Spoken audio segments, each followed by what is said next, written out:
हाल ही में समुद्र के तटों पर कुछ ऐसे अजीबोगरीब घटनाएं घट रही है जो सामान्य तो किसी भी रूप से नहीं है, क्योंकि समुद्र के तटों पर हाल ही के दिनों में कुछ ऐसे प्राचीन जीव देखे गए जो समुद्र की गहराइयों में ही रहा करते हैं। पर दुनिया के विभिन्न हिस्सों से इनका तटों पर बाहर आना ये काफी बड़ा प्रश्न खड़ा करती है। ये प्रश्न है हमारे और आपके अस्तित्व की। ये प्रश्न है धरती पर कुछ अशुभ होने या न होने की। ये प्रश्न है एक ऐसे संकेत की जिससे वैज्ञानिक भी परेशान होकर समुद्र को छोड़ अनंत अंतरिक्ष को एक्सप्लोर करना ही बेहतर समझा। पर ऐसी क्या वजह रही कि उन्हें समुद्र की गहराइयों में छिपे राज को जानना इतना भारी पड़ा कि वे भूलकर भी अब समुद्र को एक्सप्लोर करने से दूरी बनाए रखते हैं। यहाँ तक कि हमें आज भी समुद्र के नए जीवों के बारे में तब जानने को मिलता है जब वे गहराई से किसी कारणवश सतह पर या तट पर आते हैं। जैसे कि इस ऑरफिश की ही बात कर ले, जो दिखने में किसी धारदार चांदी सी चमक वाली तलवार की तरह लगती है और तैरती बिल्कुल सांप की तरह है। पर इसके हाल ही में मेक्सिको के तट पर देखे जाना भला वैज्ञानिकों को क्यों परेशान कर रहा है। ऐसे ही समान घटना स्पेन के कैनरी आइलैंड में देखा गया, पर इस बार वहाँ ऑरफिश नहीं लेकिन एक एंगलर फिश को स्पॉट किया गया। वहीं केरला के बीच में ऐसी एक घटना रिकॉर्ड की गई जहां आपको समुद्र के पानी की लहरें नहीं बल्कि मछलियों की एक लहर समुद्र के किनारे पानी से बाहर आ गई थी।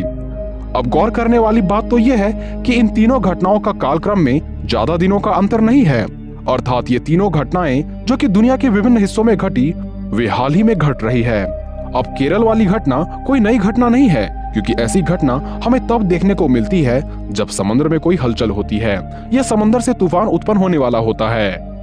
पर मेक्सिको में दिखे ऑरफिश तथा स्पेन में दिखे एंगलर फिश वाली घटना किसी भी तरह से सामान्य नहीं है, क्योंकि ऑरफिश के नाम पर ही गौर करें तो इसे डूम्सडे फिश के नाम से भी जाना जाता है, क्योंकि ये मछली समुद्र के काफी गहराई में रहती है और जब ये सरफेस पर दिखती है तो इतिहास गवाह है कि इसके दिखने के पश्चात उस स्थल पे कोई ना कोई प्राकृतिक आपदा आई है।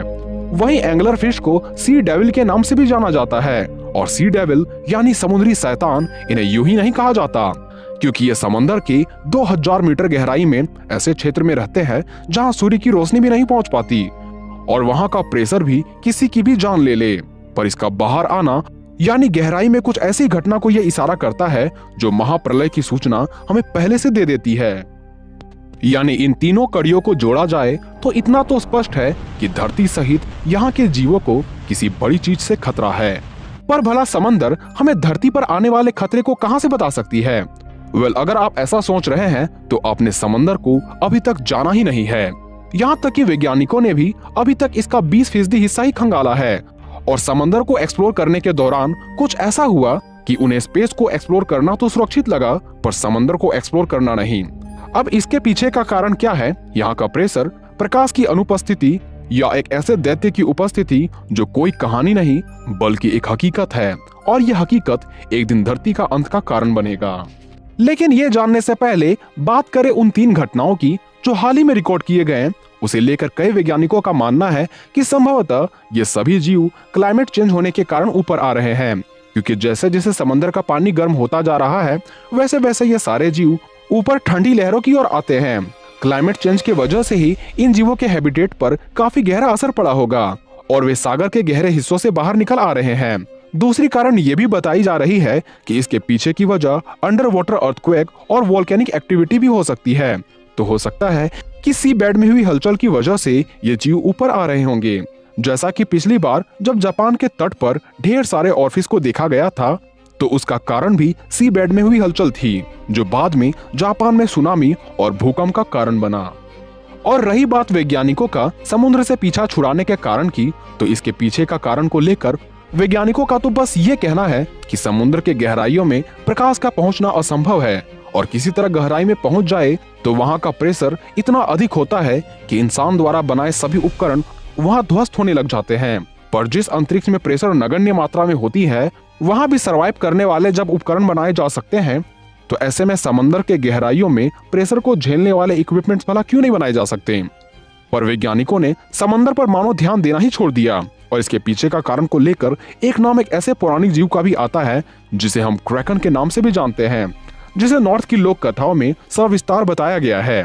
क्रैकन के बारे में ऐसा कहा गया है कि ये एक ऐसा जायंट स्क्विड की तरह दिखने वाला दैत्य था जो एक ही हमले में विशाल शिप को तबाह कर देता था।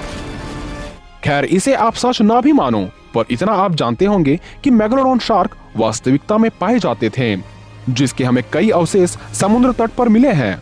पर क्या ये जीव सचमुच में विलुप्त हो चुके हैं या अनुकूल स्थल की तलाश में ये आज भी समुद्र की गहराइयों में रहा करते हैं? यहाँ तक कि कई लोगों का मानना है कि उन्होंने समुद्र में जायंट सरपेंट और सी ड्रैगन्स को भी देखा है। पर ये जीव अगर सच में गहरे महासागर में हो तब भी धरती को भला इनसे क्या ही खतरा हो सकता है? ये या तो पूरा जहाज निगल सकते हैं या ज्यादा से ज्यादा किसी एक शहर को नष्ट कर सकते हैं, और हो सकता है कि थोड़ी बहुत सुनामी का कारण भी बन सकते हैं। पर एक जीव ऐसा भी है जिसको लेकर दुनिया के विभिन्न हिस्सों में इसका जिक्र आपको मिल जाएगा, और ये नाम है द डिस्ट्रक्टिव सी मॉन्स्टर लिवाइथन। लिवाइथन अपने में ही एक महासागर या उससे भी बड़ा रहस्य है।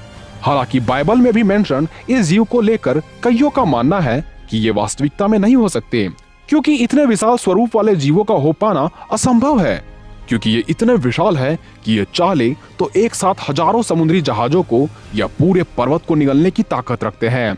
और इसके बारे में लोक कथाओं में ऐसा कहा गया है कि ये अभी सो रहा है और जिस दिन ये जागेगा धरती पर एपोक्लिप्स यानी महाप्रलय आ जाएगी। तो क्या हाल ही के दिनों में एक साथ और फिश, एंगलर फिश और मछलियों की लहरों का दिखना लिवाइथन के जागने का संकेत हो सकता है? क्योंकि अगर ये धरती के 3 हिस्सों में दिखें, जिसमें पूरी धरती के ज्यादातर भूक्षेत्र आ जाते हैं, अमेरिका, यूरोप तथा एशिया, और इन 3 क्षेत्रों में एक साथ तबाही आना यानी एक महाप्रलय आने का ही संकेत है। अब इसके पीछे का कारण भला प्राकृतिक आपदा भी हो सकता है या फिर लिवाइथन? खैर ये मैं आप पर छोड़ता हूँ। वैसे लिवाइथन को लेकर हम पहले ही कई वीडियोस बना चुके हैं, जिसे आप हमारे चैनल के माध्यम से देख सकते हैं। तो आज के लिए बस इतना ही, मिलते हैं अगले वीडियोस में।